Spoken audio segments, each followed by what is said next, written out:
Welcome back to another lesson of our Excel tutorial videos.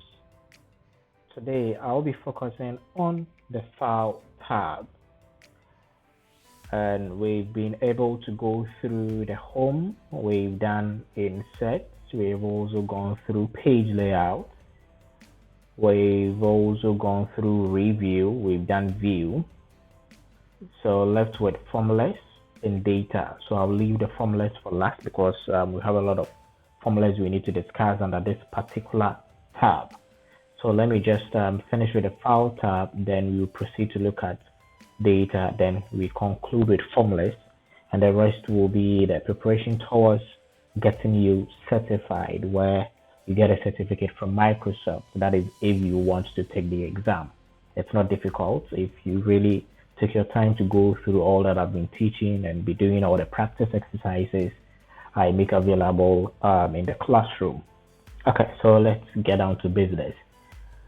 So when you click on the File tab, it takes you to this particular interface we normally term as the backstage of the application. It's very simple to use. So once you come to the File tab, we have the Home section, which basically greets you good evening depending on the time of the day you are using the application. So that's one feature in Office 2016 and 2019, but we don't have this in 2013.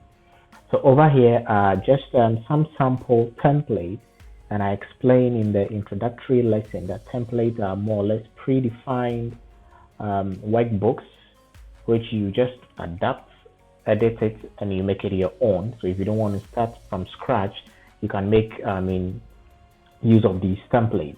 So for you to view more templates, you need to have access to the internet. So let me just connect to my TableNet. Then we'll see how to search for a template when it comes to the File tab, and you need it for a particular purpose. So you go to a workplace and your boss tells you, I'll need you to prepare an expense report or an expenses report. And this will definitely not be taught in school. So what you need to do is just come, click on more template, or if it's here, you just click on it. Automatically, the system will download this template. Once you click on create, it's downloaded into your system. And all that you need to do is just click within their respective field. Company name, you put the company's name there. Purpose, you click in it, you type statement number, you type period from what to what. So it saves you the trouble of creating this whole sheet from the scratch. So it saves a lot of time. So that is one way of using templates. So let's go back to the File tab. Then we also have recent. So all the recently used workbooks will be outlined here.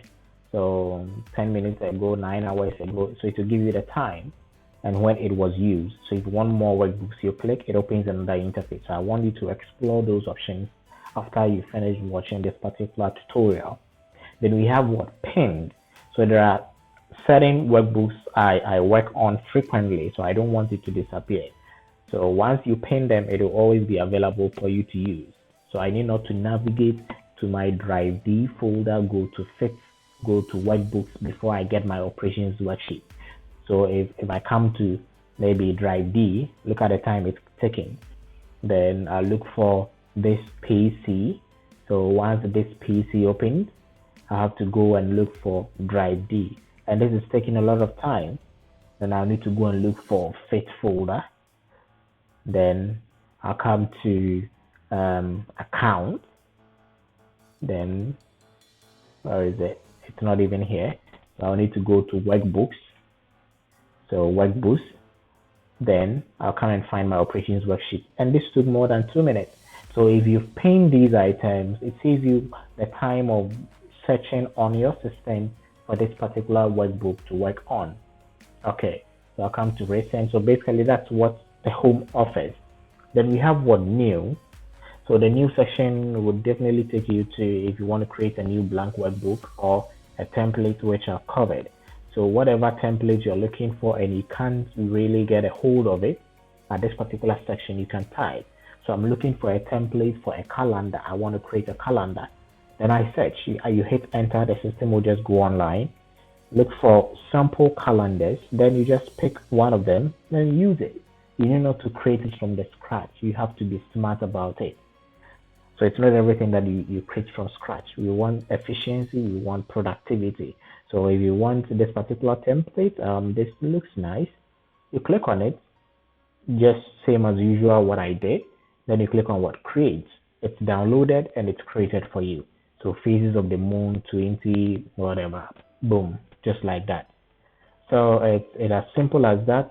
Please, I'll need you to explore these other options. It's taking too much time and I don't want to waste much time on that. But as you practice, connect to the internet and see how best you can work with some of these templates.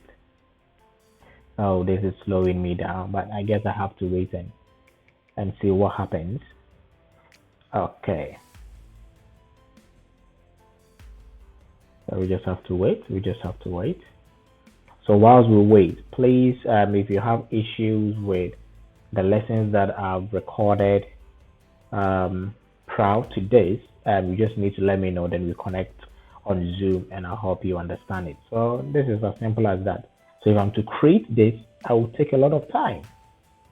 You see, all the formatting and writing formulas. No, that's a whole lot of work. I will get into that. Okay. So that's how beneficial templates are. So once it's downloaded, you see it comes on under the home section. Okay. So let's continue. So that's that for the new, where you get template, then you get to create a blank workbook. Then we also have open. So this open talks about where you can find your workbook.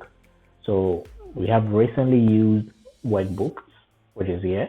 Then recent folders you've been to is also listed there. So we have today, all these folders I've been through it. Yesterday I was in this folder, last week I was in that folder.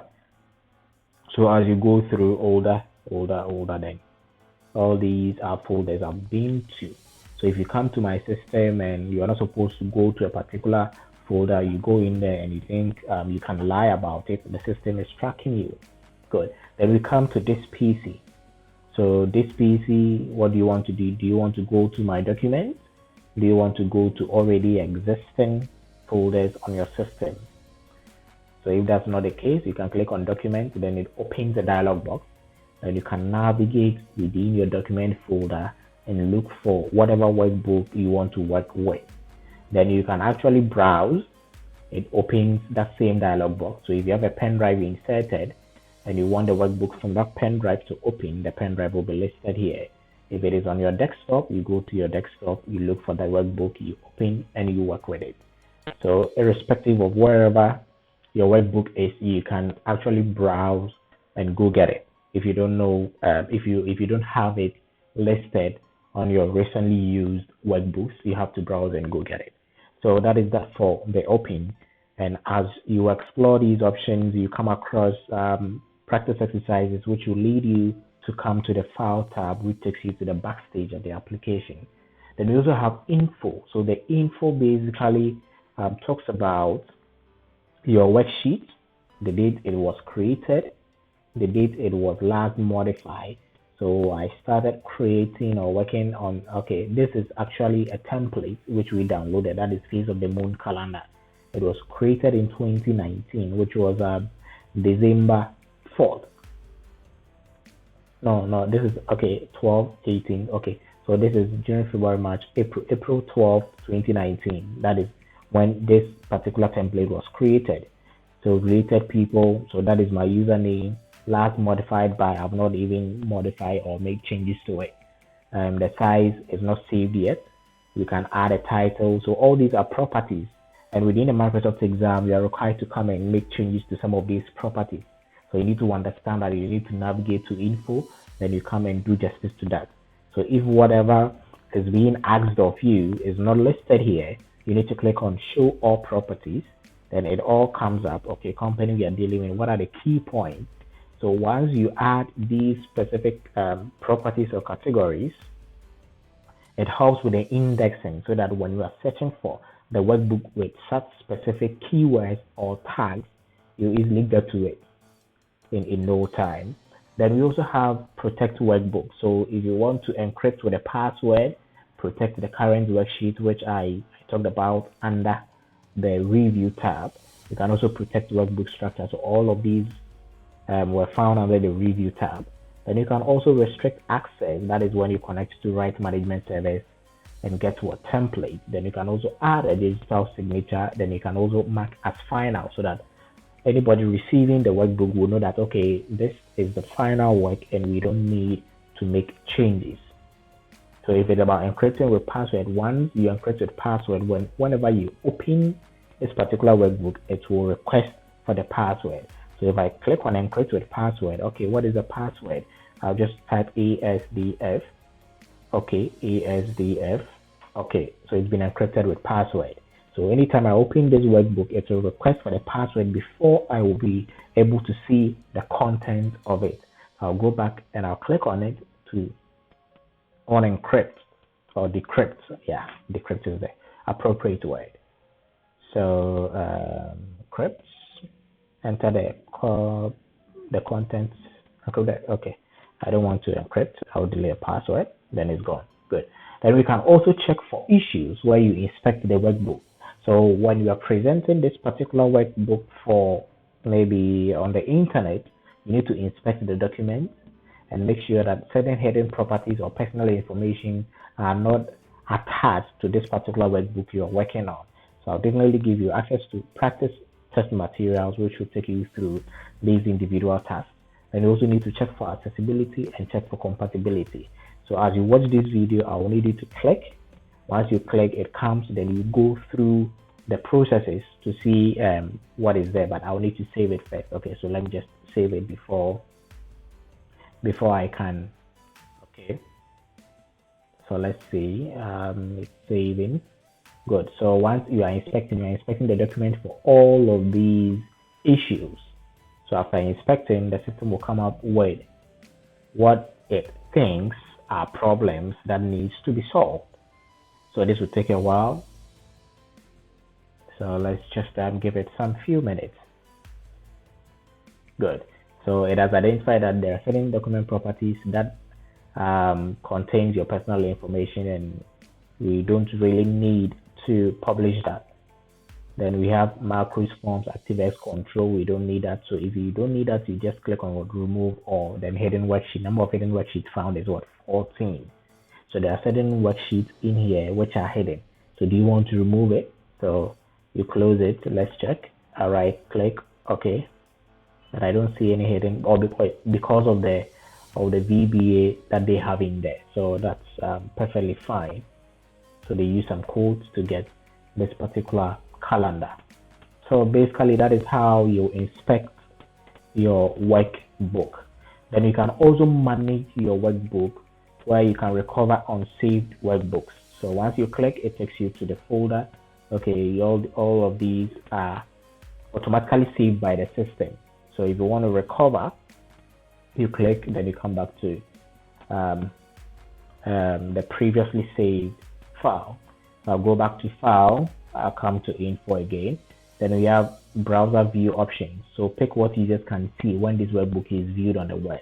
So once you click on that, you want viewers to see all the entire workbook, or you want sheets, or you want items in the workbook.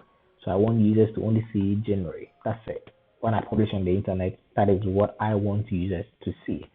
So I'll need you to explore these options and just practice with it and see how best they work out for you. Then I'm sure by now you all know how to save documents, right? Okay. Put your documents, okay, blah, blah, blah. Let me cancel it. Okay, I don't want this macros disturbing me. Control N to create a new document. So if you want to save, you click on save. Then you go through that same process of opening.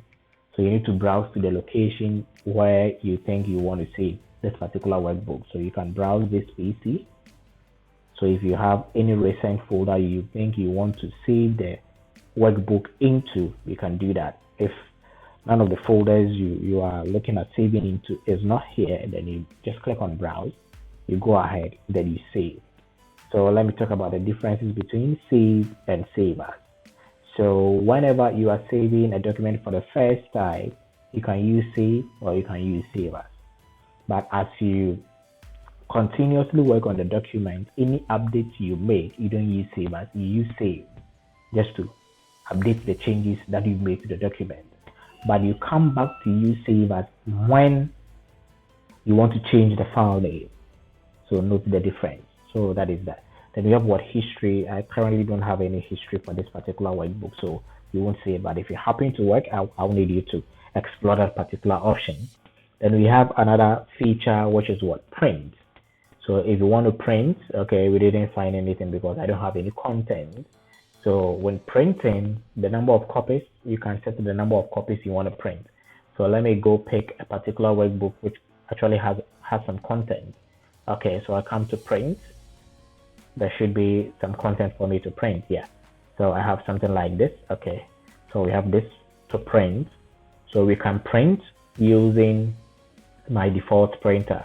So whatever your default printer is, you just select it, the number of copies you selected. So if you're printing page 1 to 5 and leaving out 6 to about 20, you just have to demarcate that. Then we also have print on both sides. Print on both sides. So if it is portrait, you flip on what long edge so that it can print on both sides. But if whatever document you are working on is landscape, you should select print flip on short edge. That is if it is a landscape, so that you won't have that confusion where you print. Then you have, let's say, if they're starting with the document start with chapter 1, chapter 1 will print nicely. Then at the back of the page, it will be turned upside down. So if it is a landscape, you flip on short edge. If it is a portrait, you flip on long edge. So take note of that. Then we also have correlated. So whenever we talk about correlated, that is the system should print, if you're printing about 10 pages of a particular worksheet, and you select the correlated, the system will just print 1, 2, 3, 1, 2, 3, 1, 2, 3 in that order. So it will print 1 to 10, arrange it nicely for you. Then pick the second set, 1 to 10, arrange it nicely for you. So if you pick uncorrelated, it will just print them page 1, 10 times if you are printing 10 copies of it. Then it will move to page 2 10 times. So when you select this option, you would have to rearrange them, sort them out, and make sure page 1 comes before page 2. So it's advisable you always go for correlated. Let the system print 1 to 10, it will arrange it. That's one copy. It will print another 1 to 10, arrange it, another copy. Then if your printer support staples, then you just click on it, staple to left, staple bottom left, and all of that. But my printer does not have staples currently. This was GHS printer which supported the stapling, so the system will print and do the stapling for you. So we've been through the portrait and landscape orientation. Then we've also been through the paper size, the margins, which we talked about, and the page layout. Then we have the scaling and all of that. If you click on page setup, it takes you to the page setup we saw under the page layout tab. So that is basically it for the printing. Then we can also talk about sharing. So you can share via email, or you can share with people if they happen to have a Microsoft account, or you can save to cloud, which is your OneDrive. Then we can also talk about exporting or creating it as a PDF. So once you click on export or publish, you can still do the same. So export will create a PDF. You can create a PDF version of this particular file, say Excel call. Then you just direct it to the location. I want the file opened after publishing. So we have a standard publishing. Then we also have options. So within a publishing, you can decide to publish a selection or publish all. So what I'll do is an active sheet. Let me cancel it so that I'll select a selection. So I only want to publish this particular aspect. I only want to publish this particular aspect. So I'll go to File. I'll come to Export. Then I'll come to Create PDF. So you need to make sure you come to the Options button. Then I publish Selection. Then I'll click on OK. So once I click on publish, it should automatically open after publishing with a PDF file. Then you see that it will only look at what I've selected. That's it. So that was what was published. It's as simple as that. Now you have your PDF file. So if you don't know how to create PDF files, it's the same principle with Microsoft Word. Okay. Then we go to the publish aspect, which is the Power BI tool, a very powerful tool. I've not really explored. I'm now learning. So if I get a full grasp of it, I will organize another class and teach it to you. But you can go ahead to save it to your document OneDrive for business. Then we also have this particular close button. So there's a difference between this close function here and the close, which is in the top right corner. So when you close this, it means that you are exiting the entire application. But if I close this, I'm only closing the current workbook or worksheet. So that is the difference. Once I click on close, you see it is closed. If I click on close for this as well, this is also closed. I come to file, I click on close. I'll say don't save. I'm closing it from this particular angle so that you see the difference. So I've closed the worksheet, but the Excel application is still active. So I can just go ahead, go to file and create a new blank workbook. So whenever you are closing and you're not done with the application, you don't close from this particular section. You go and close from the backstage. Then we also have this particular feature, which is accounts. So the account basically talks about managing your settings and privacy. You can even change the color to dark gray. You can change the color to white. You can change it to colorful. So it depends on your preference. So if you want something like this, go for it.